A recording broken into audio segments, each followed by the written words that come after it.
Okay, well, to be respectful of everybody's time, we will go ahead and get started. I'd like to first start off by introducing myself. My name is Amy Beebe, pronouns she, her, hers, and I am the student program coordinator for the Women in Engineering program. I am filling in for Trisha Berry today. So I will be facilitating the conversation for y'all for this FabFems Friday. So welcome. Our focus today is architectural, civil, and environmental engineering. We have a fabulous lineup continuing throughout July, and we hope that you can join us each week for these panel discussions with current students, alumni, and engineering friends from our community. To share what we've got planned for today, we'll start off with a facilitated panel. What that means is we have some set of pre-selected questions that we'll ask our panel, and then we'll also be taking questions from you all, from the audience. As you can see on your, hopefully you can see on your left-hand side, there's a Q&A box. That is where you can insert your questions and type them in at any point throughout the presentation, and as things are coming to you. Then you'll use the little talk bubble at the end to send it off, and then we will get it and we'll assign it out, and we'll make sure that we try to get them answered after the facilitated portion of the discussion. If you have any other questions, feel free to submit them through that as well. I know that there is like a little person at the top and you can raise your hand and all of that good stuff. But we won't be using that. We'll be strictly using this chat box for those questions. If you would feel more comfortable or you are wanting to ask your question in person or using your microphone, include that in your question and we can see if we can do that. All right, so with that, I will go ahead and open it up and have our panels introduce themselves. So what I'll ask for each of y'all to do is start with your name, hometown, your degree or the degree that you're working towards, company or job if you have one, a couple of y'all do. Hobby or out of school activity or what it is that you like to do outside of work. I hope I remember all the stuff you said, but hello, my name is Carla Rodriguez. I live here, well, not here, but I live in Austin. Y'all aren't here. So campus is always nearby. I'm doing environmental engineering. I'm not working right now. In the future, I do plan to intern though, to be determined though. And a hobby of mine or stuff I like to do. I like to hang out with my friends when I'm not busy.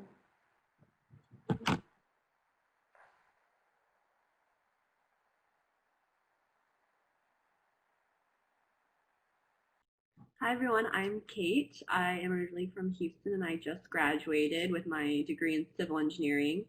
And I'll be continuing in the fall to earn my master's in transportation engineering at UT, so I'll be here for another year and a half.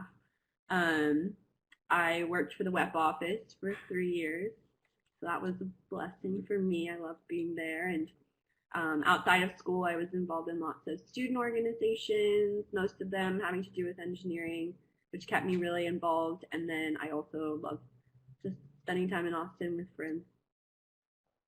I'm Nev Inlow. Can you hear me?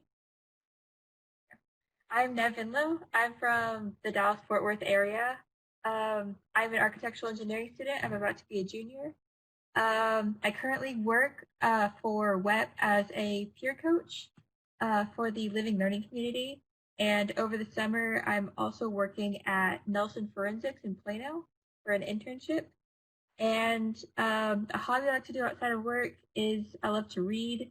I also like to do some sports like volleyball. About it.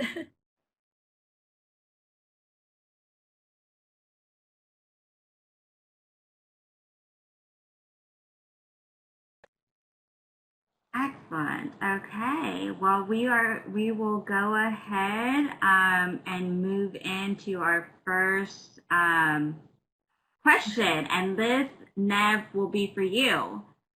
Let's see. I know, just coming right out the gate here. Can you share a bit about the differences between architectural and civil engineering, and what made you choose architecture? And where do you think you're? The biggest difference between architectural engineering and civil engineering is that Archi is a subset of civil engineering. It's like a more specific version. So whereas civil engineering, you can work on bridges and roads, architectural engineering, you go more to the building side. So you actually get a more specialized degree plan, learning about HVAC, learning about building environments, learning about different ways to construct a building rather than a bridge or a highway system or anything more general. So a lot of people who go into architectural engineering already know they want to work with specific degrees, but a lot of people who go into civil are more general. They could end up working with buildings in the future, but it's more of like an option to leave that more open. I chose ARE because I've always had that both left and right brain, where I both love to do art, and it's always been my favorite class, but I've always really loved math. Math was absolutely my favorite subject. And I originally wanted to go into industrial engineering, but UT didn't technically offer that as a major. I think it's within the mechanical engineering department. But I was like, okay, architectural engineering is close enough. And I ended up really loving it because it was just it taught me a lot about what the architecture is like, and it helped me. It's just the perfect mash of both. I love to do the art side and the math side. Plus, it's just the environment is great. The people there are really nice, and it's just such a unique field that I feel like I could do a lot with it. And for my career, after undergraduate, I really want to go to get my master's. I'm really looking to gain my master's abroad. I've been looking at the University of Tokyo because they integrate both the architecture program within the engineering program, which is something the United States does not do. And then I'm also looking into Germany because they have one of the best engineering schools all over the globe. So I'm really trying to push my language skills there, but what I'm really interested in is called forensics engineering. It's where if a building is damaged in any way, it's a lot of the legal side of who's going to repair this, why was it damaged, who's going to pay for it, a lot of that, and then kind of connect that with architectural restoration and try to rebuild the building using different methods, either current methods or past methods, kind of like the Notre Dame.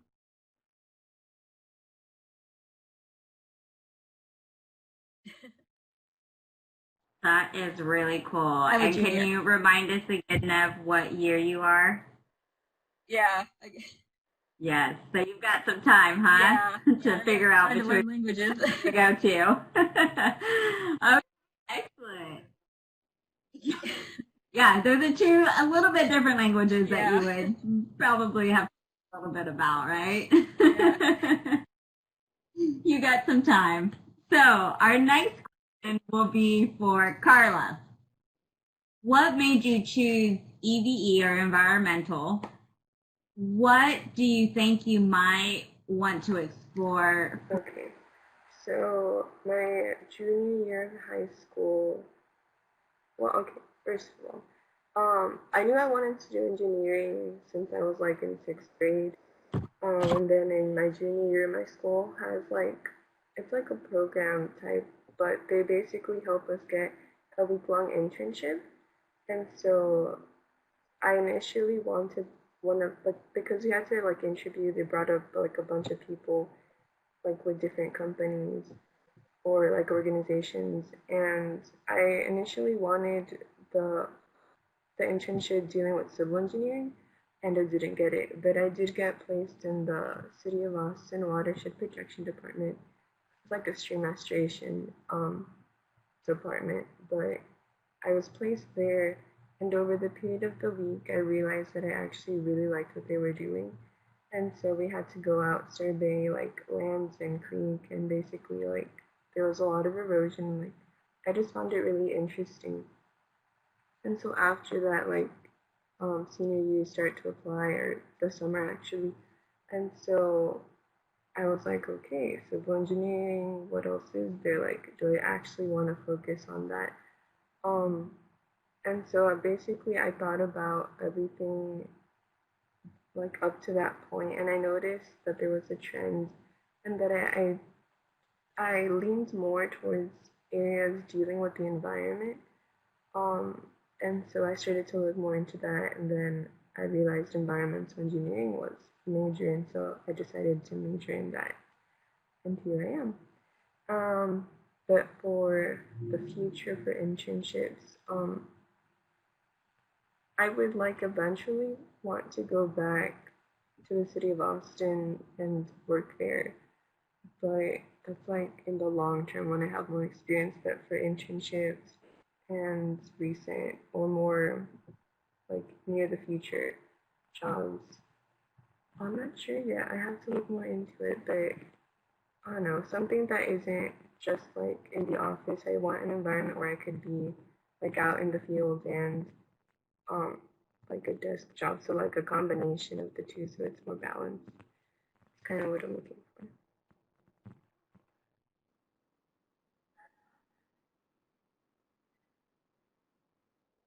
I am going into my sophomore That's year. awesome. And your year as well?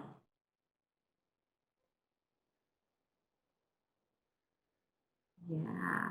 Excellent. Cool. Okay. So, Kate, now it's your turn. Why did you choose civil engineering? Yeah. So I actually have two older brothers that are much older than I am. So when I was going through around middle school, my oldest brother was in graduate school for civil engineering.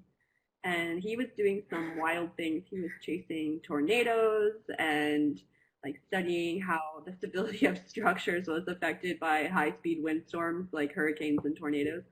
So anytime a hurricane would pop up in the panhandle, he'd hop in a vehicle and he'd study it and survey the damage. And then when Ike hit, when in Houston, which is a huge hurricane, I think I was in the 5th grade, he and a team came down and stayed with our family from the university. And they got in a helicopter and surveyed damage and tried to figure out why did these buildings withstand the storm and why did these not. And I thought that was so cool. So that's why I studied civil, because his work was actually just affecting people's lives directly. Um, but I took a different path in grad school. I'll be studying transportation engineering. So I feel like within civil, like Nev was saying, civil's so broad. You can go into a structural route and study how to like make buildings withstand all sorts of different loads. You can go into geotechnical engineering and study foundations. You can go into water wastewater.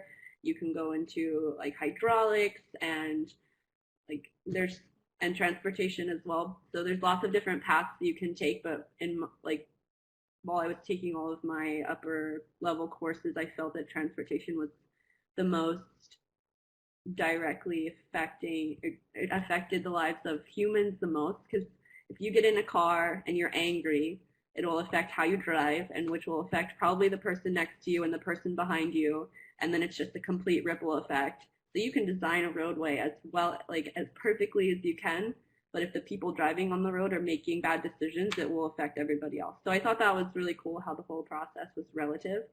So my graduate work, I started my research this summer with Dr. Chandra Bhatt, who specializes in social and behavioral aspects of transportation. So how do our roads affect the humans who are going to be driving on them, and how do our vehicles affect, and how do our daily decisions, not just on the roads, but within our lives, affect how the roadways function. So I'll be studying within my master's program how automated vehicles are going to affect the lives of the daily road user, the daily driver. So my project is specifically about like how will our choices change? Will we be willing to drive more long distance road trips? Will we take more trips? Will we go on more social outings? Are we willing to have a longer commute to work? So would you be willing to kind of live out in the boonies and have 45-minute commute in an automated vehicle and read your email and be productive during that time? So that's what I'll be studying, but very different from what my brother did, but still equally as cool in my opinion.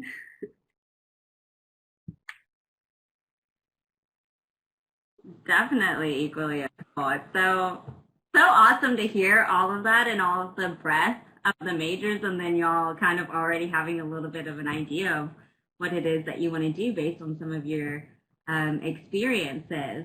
So this is for all three of y'all. Have you experienced challenges or failures in your engineering work or school, or have ever felt like you didn't belong in engineering? And if you did, how did you? Okay, so yes. I just finished my first year, and honestly, the first semester was the hardest because honestly, I'm not the greatest at math, I'm not the greatest in sciences, and engineering is a lot of that, which does make it difficult. So I do question it, like, why am I even doing this? But what gets me through that is like my goal, and so like I do want to be an engineer, and like I do want to help the environment, and because of that I just keep pushing through, and somehow I always manage to get by. And also friendships, like people supporting you, they're always there too. So like even if you don't believe in yourself, which I questioned myself so much last first semester, like they were always like believing in me and like, yeah, you got this, you're so smart. And I was like, oh, everyone here is also smart. But yeah, it's just nice to have support and dreams.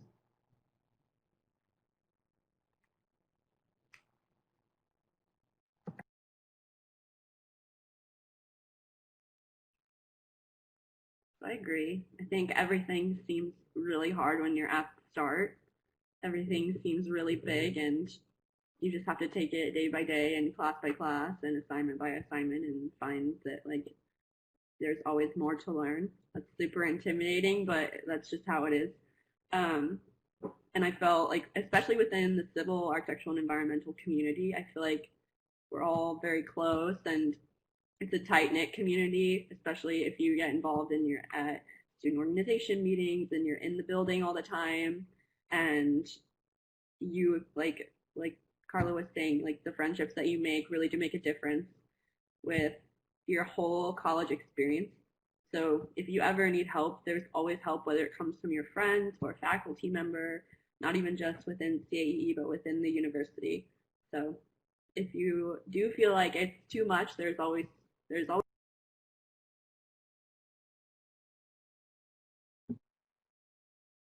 Yeah, I've definitely struggled through college, but probably not as much as my friends.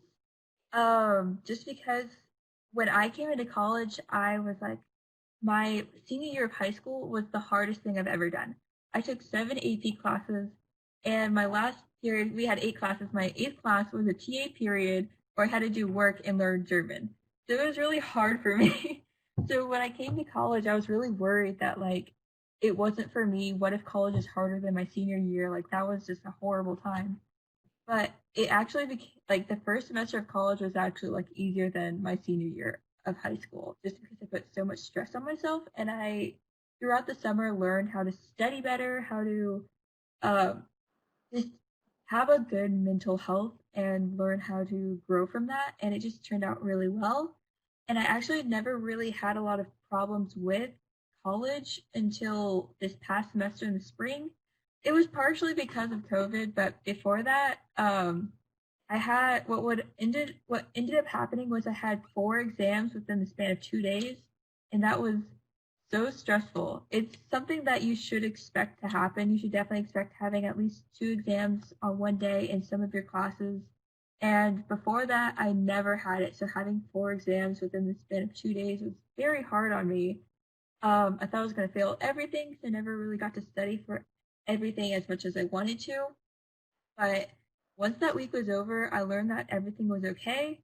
Even though I got lower grades on some of my tests, the teacher actually boosted my score, so I actually got way higher grades.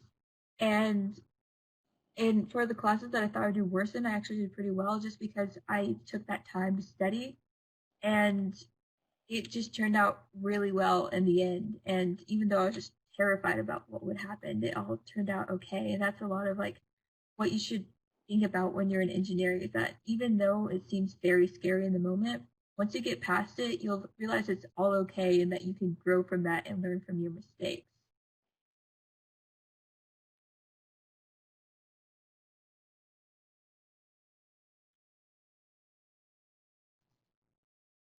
Excellent.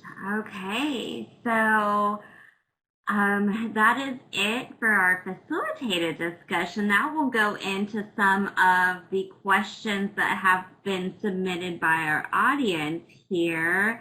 And this first one we will shoot over to Kate. It is recommended for CAEE undergrads to get a master's. No, you don't. It just depends on what you want to do, honestly. So,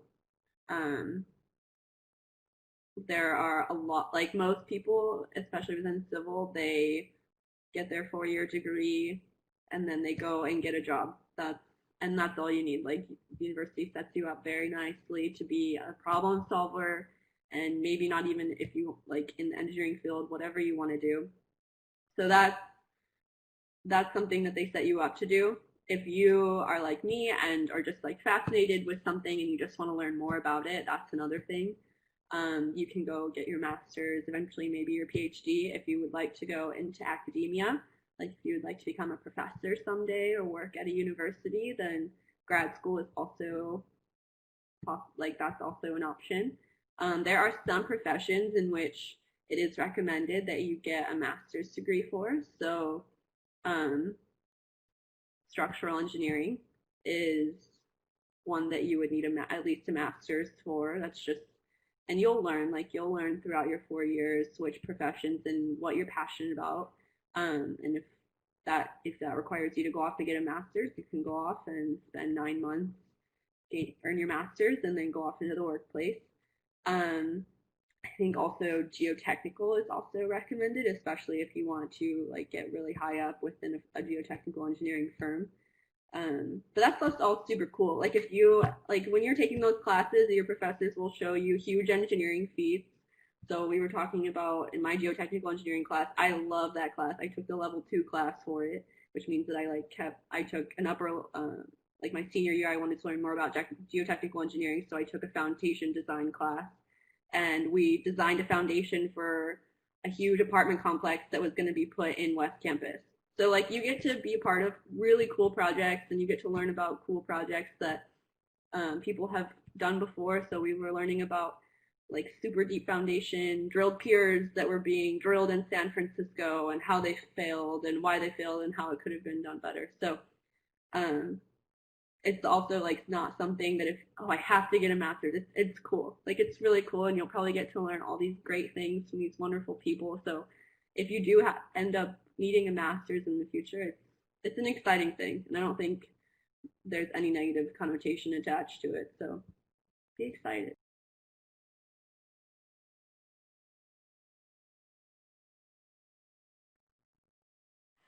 Great. So our next question is going to be for Nev. What type of internships are? There's actually quite a bit. Despite having a pretty small major, there's actually a lot of companies because one subset of architectural engineering is construction, and there's a ton of construction companies in Austin. There's so many construction companies that I've just talked to at our career fair. And that's another thing. The career fair at Austin is one of the best career fairs. I highly recommend checking it out, even if you're volunteering. But through that, I we can make a list of all the companies that we can talk to. My list is always just full of people that I just want to interact with. So it's definitely possible to get an internship in Austin. There's a lot of companies there know that people want to stay in Austin or live in Austin, so they do cater towards those people. But then there's also other companies like my current internship.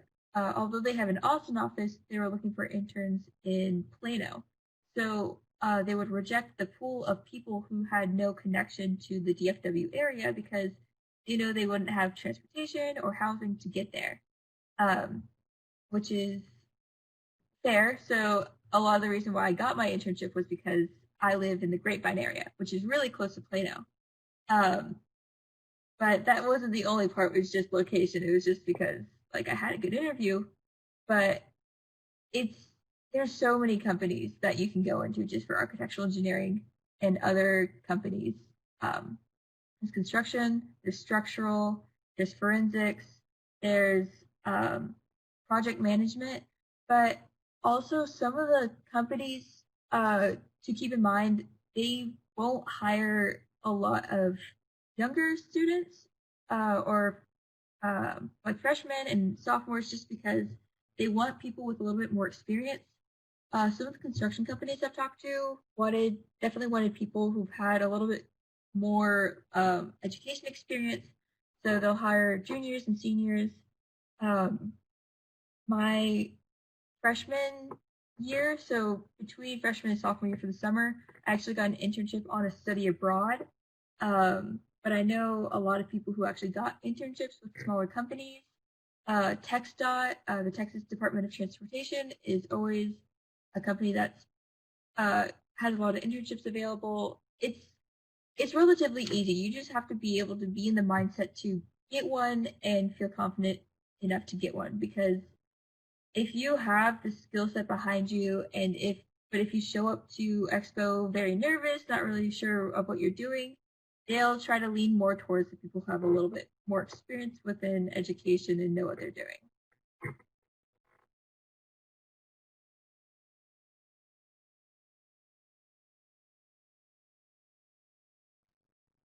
So going in confidence, a little bit of the key. When we say going in, since, we're not sure how things are going to look for this upcoming semester, right?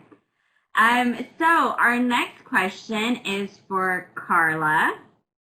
For environmental engineering, is there a... So right now, the environmental program is more or less focused on water quality. Like there's also some other branches, but because it is more focused on water, there's a bigger focus on chemistry. And so, like, we only have to take one biology course, but we have to take Chem 1, Chem 2, and OChem. So I would say not as much biology.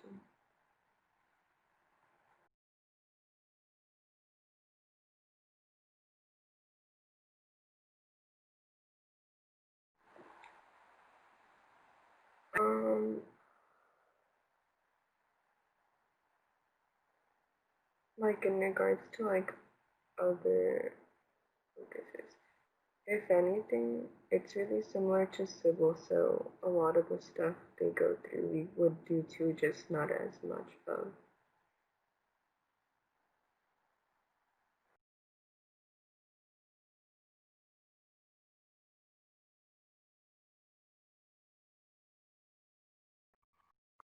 That makes sense. Okay, so this is going to go out to all of y'all. If you are taking a minor, if you're thinking about taking a minor, how is taking on a minor with your engineering major? And if any of you did... I can answer that. I'm getting a minor in architectural studies. So it's within the architecture program, not the engineering program. And it was kind of hard to take on in terms of classes. I came in with a good amount of credits, but not like a great amount where I was able to easily integrate this minor in. So I'm currently taking 3 summer courses so that I can graduate in 4 years or I don't have to take 18 hours. So it really depends on the minor. Like architectural studies really integrates well with architectural engineering because some of the classes are similar. And because architectural engineering doesn't provide you that second writing flag, which is like needed for your major, the architectural studies minor does give me the writing flag. So it actually knocked out a couple stones, a couple birds with one stone, which is really nice. But it's definitely hard to get a minor with an engineering degree if you keep that in mind. But the sooner you think about getting a minor, like getting one your later freshman year or early sophomore year, the better off you are so that you don't have to take on a ton of courses. I have a friend who's taking a comp sci minor, and that's really hard to get just because how popular it is. So a lot of her classes are actually delayed just because the wait list is like 120 people, which is absolutely ridiculous, but it's something you have to keep in mind if you're going into it. And if you're thinking of getting a language minor as an engineering major, good luck. It's pretty much impossible to do that with all the course load that you have. It would probably be better if you planned on getting 5 years, doing 5 years for your major, just because it's so hard to integrate that. I tried looking into it, but it just didn't work out, even if I tested for those classes. But I highly recommend getting a minor if you like engineering, but it's just a lot of work. Like, I love engineering so much, but I got so tired of just doing only engineering classes, just seeing the same engineering people every day. I love my friends, but there's just a lot of engineering. So taking this architectural studies minor got me to meet new people, and it got me to have that like fine arts class that I really loved. I loved art history in high school, and it was just the best class ever. I really love learning about buildings. So it's definitely, you're definitely able to, but you have to be prepared to take on a lot of the extra classes or doing extra work to.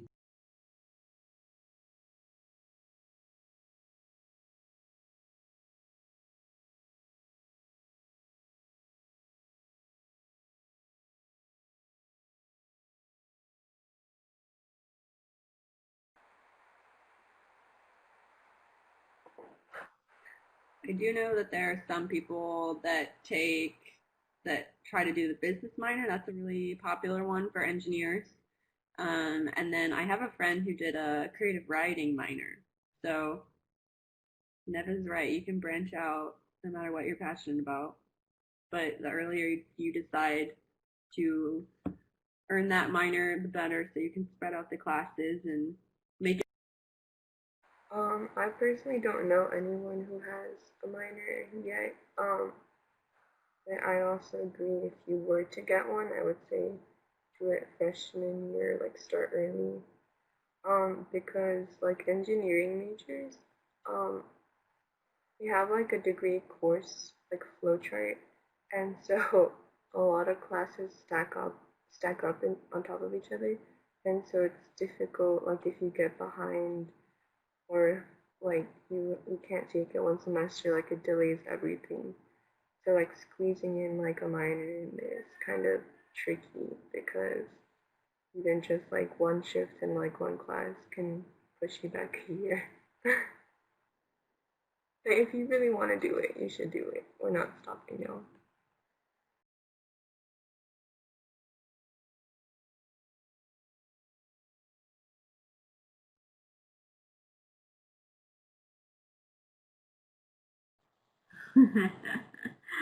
Okay, so we have another question.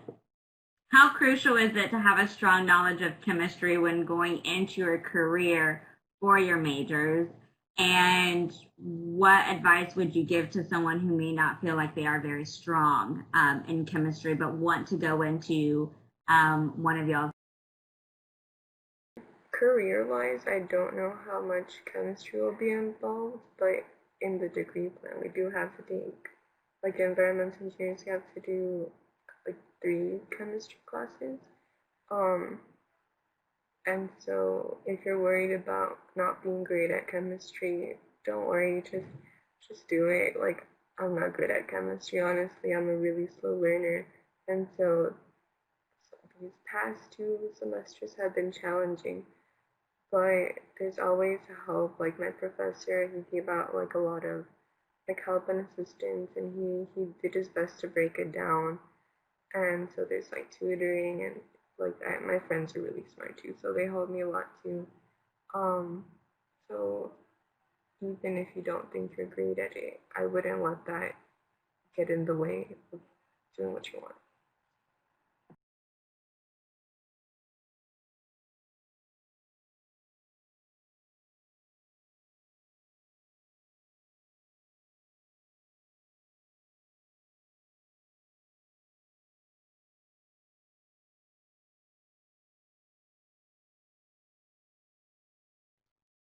It seems like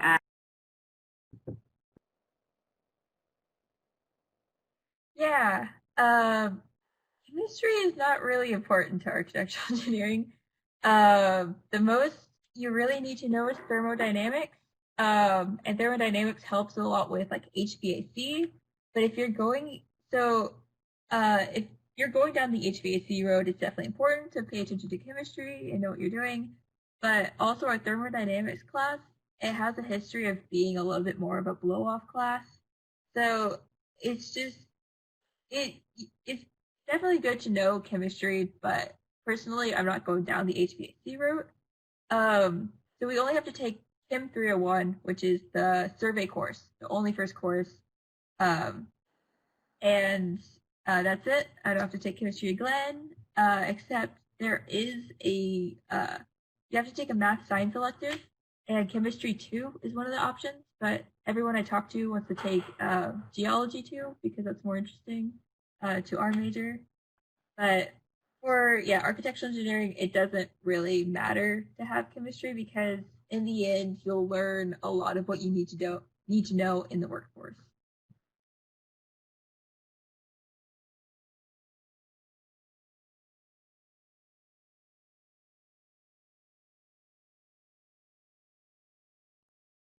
there's always a Google machine, right, out in the workforce and during internships and stuff. I know as a professional, I also use Google sometimes, a lot of times I should say, to help get me through some things that I don't know the answers to. And we'll have Kate share from a civil perspective when and if she's able to get back online with all of us.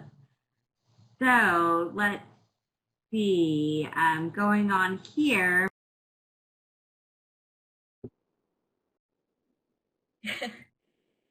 It's not necessary, but having that background is definitely important. It's definitely by no means necessary. You can come into this major having no art experience at all. However, there's a class within your junior year called, it's like the design lab, where for 9 hours a week, 3 credit hours, I'm still a little salty about this, but for 9 hours a week, you are in a class with an actual architect, and he teaches you how to be able to draw, how to use online software to draw, and you learn that technical skills through this class. However, having a background within that definitely helps out because you might know how to draw a little bit better than your classmates. You might be able to get your homework done a little bit easier. You also are able to draw straight lines and be able to think about art quickly on the spot, especially if you're talking to a client. Like, this is the most important part, is if you're talking to a client and trying to describe a building, you're supposed to be able to quickly draw it to kind of understand if your client doesn't really verbally understand. So if you have no background, or even if you do, I recommend practicing, even just starting out, just like looking at tutorials, seeing like, how should I draw this building? Or next year on campus, just go on campus and just draw what you see. That is one of the best things you could do for your art skill and to help you within the engineering world, just because you're noticing little details about buildings and why is it there? What is important? Is it more artistic or is it more engineering? Or it's a very good skill to have to see why people did the things they do and if you can replicate that on paper. So a portfolio isn't necessary, but once you get through college, a portfolio using programs like AutoCAD and Revit and SketchUp is definitely more important because companies that use those programs will want to see them. But you'll learn those programs throughout different classes that you have here.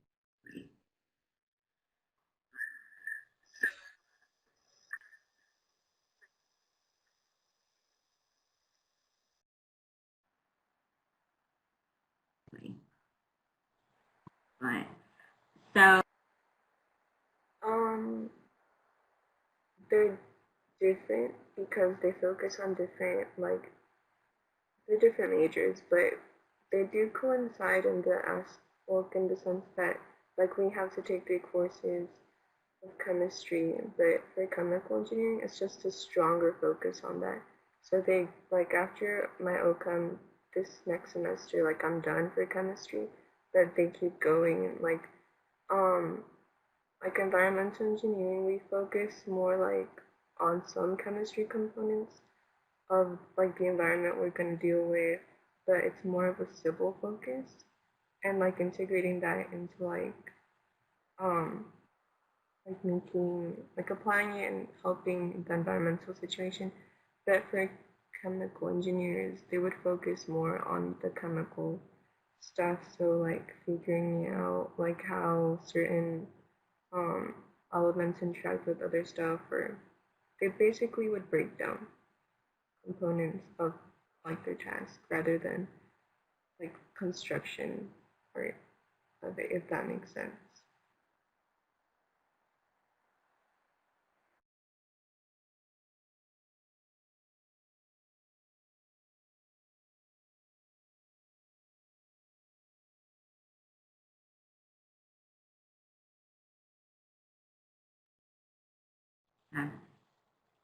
So from y'all's perspective as engineering students, how much did you interact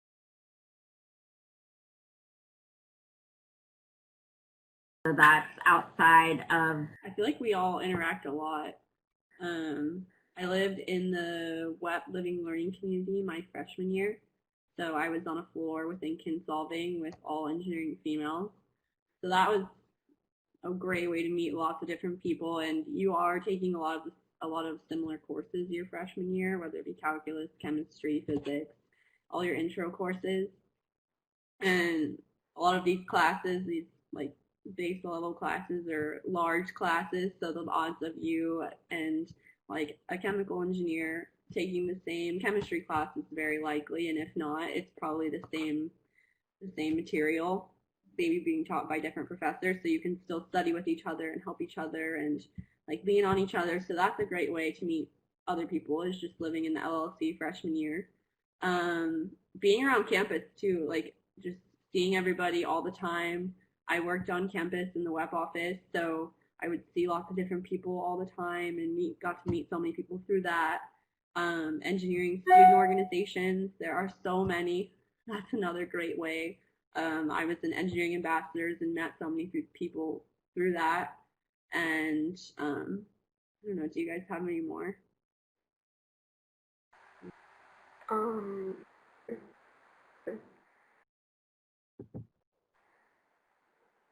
Yeah. It's fine.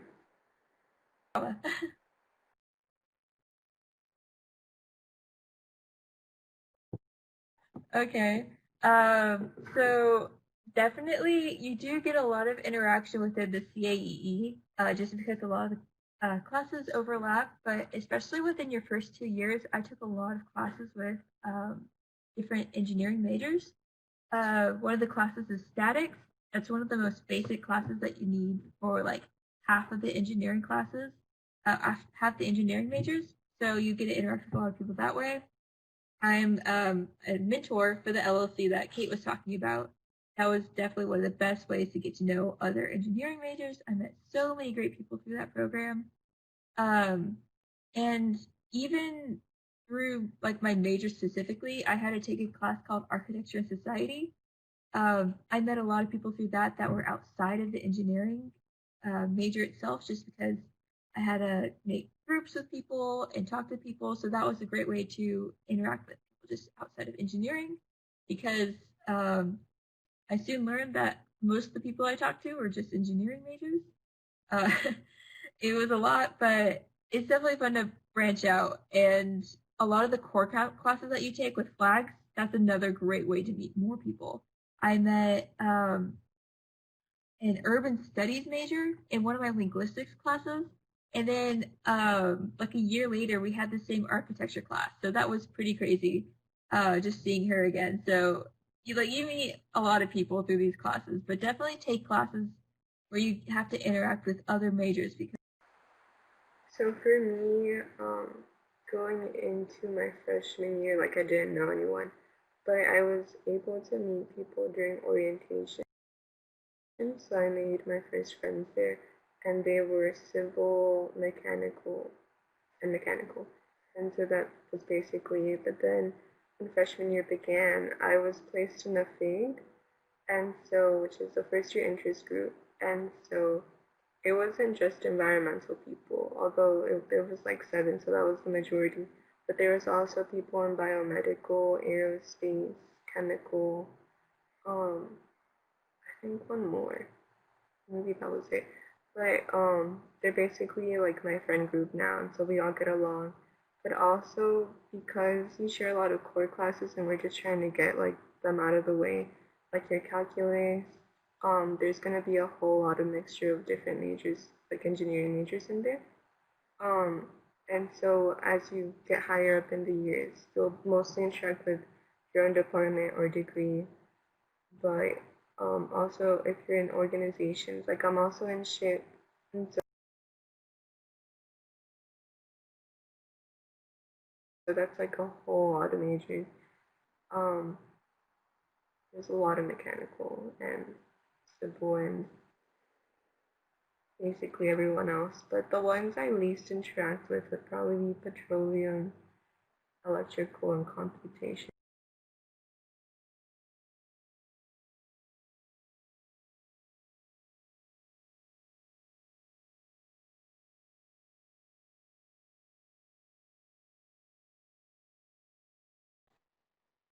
So it's kind of dependent on what all you're involved in and the kind of classes and that you're taking.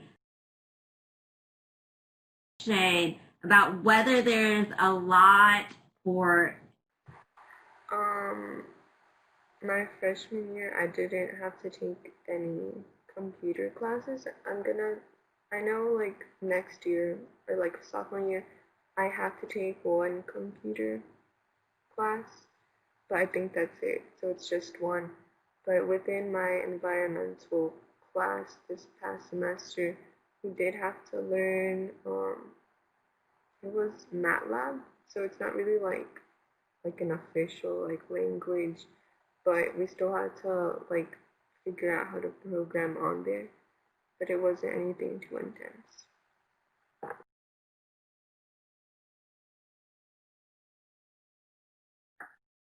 So I know civil and architectural engineers have to take a class called computer methods. I'm not sure if environmental. Do you have to take that, Carla?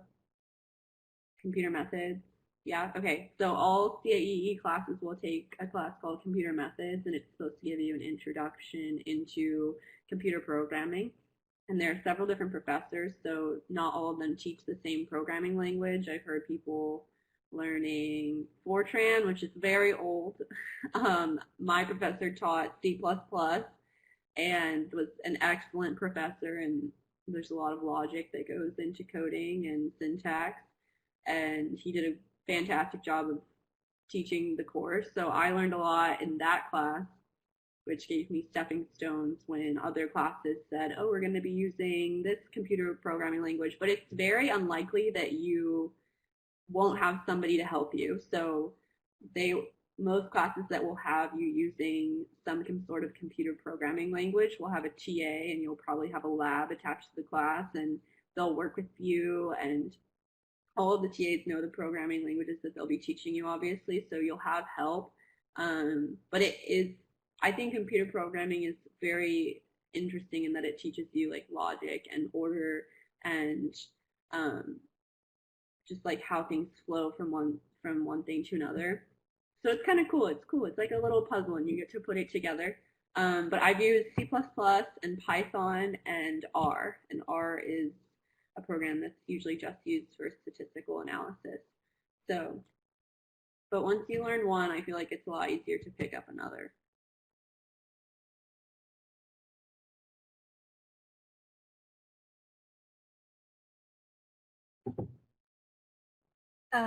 Yeah, for architectural engineers who take the computer methods class, I learned Python.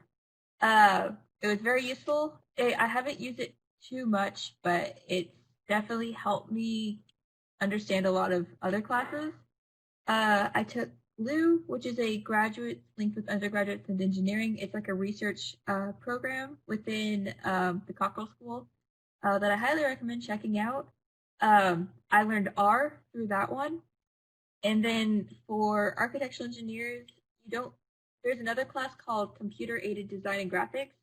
That's not specifically like a computer language, but you do learn a lot of programs like Photoshop and Revit and AutoCAD and SketchUp. So you learn a lot of computer programs within the major itself, as well as languages.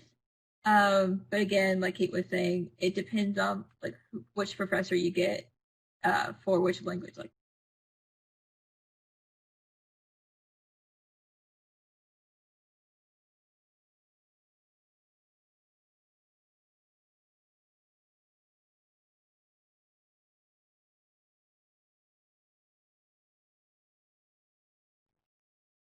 Okay, we still have some questions that are needing to be answered, but we are at the end of our time here.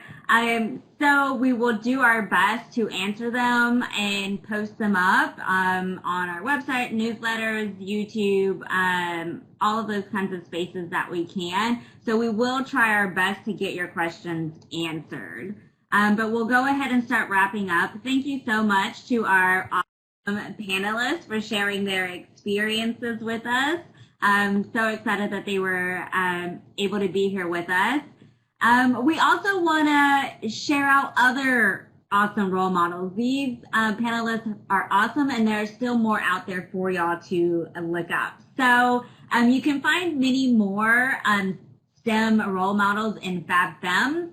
The FabFems directory is a national database of women in science, technology, engineering, mathematics, STEM, professions who are inspiring role models for young women in particular. The FabFems directory is managed by the National Girls Collaborative Project and is accessible to young women, girls serving STEM programs, and really any other types of organizations that are working to increase career awareness and interest in STEM. And these STEM role models, they go in, they create a profile, and they actually indicate on there how they want to be connected. If they want to connect with someone by just putting their information out there, their experiences, their story, so that way you can read about them, or if they're available to actually connect with you as an individual, as a student, to have that type of mentoring experience with them. So students, you can get on there and should get on there. You're able to look up by various different types of key search words, whether it's a zip code, their field of work, ethnicity, or interest of engineering, all of those kinds of things. So we would highly recommend that you check it out if you want to start getting connected in with that network, and then just to see what kind of role models are around you in your area. So like we said, you also have lots of questions like those we addressed today, and still more that weren't answered. So we will continue to answer them and put them out there. We're adding videos weekly on our YouTube channel by our web crew and our current student community. And they will continue to answer questions submitted by summer camp students, incoming students, and our entire engineering community. So check back and subscribe to the UTWEP YouTube channel so you can get notified when those new videos are being added to the channel.